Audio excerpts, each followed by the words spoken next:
સુરત શહેરમાં આજે વહેલી સવારથી શરૂ થયેલા ધોધમાર વરસાદે સમગ્ર શહેરને ભીંજવી નાખ્યો છે। સુરત શહેરમાં સતત પડી રહેલા વરસાદના કારણે શહેરના અનેક વિસ્તારમાં પાણી ભરાઈ જતા જનજીવન અસ્તવ્યસ્ત બન્યું છે।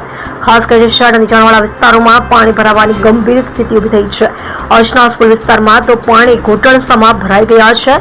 સ્કૂલ નજીકના રસ્તાઓ પર પાણીના નદી જેવા દ્રશ્યો સર્જાયા છે, જેના કારણે વિદ્યાર્થીઓને અનેક નોકરિયાત લોકોને મોટી મુશ્કેલીનો સામનો કરવો પડી રહ્યો છે। વરસાદના સમયે વિદ્યાર્થીઓ પાણીમાંથી પસાર થઈને સ્કૂલે પહોંચતા હોવાના દ્રશ્યો લોકોના જીવદયા જગાવી રહ્યા છે।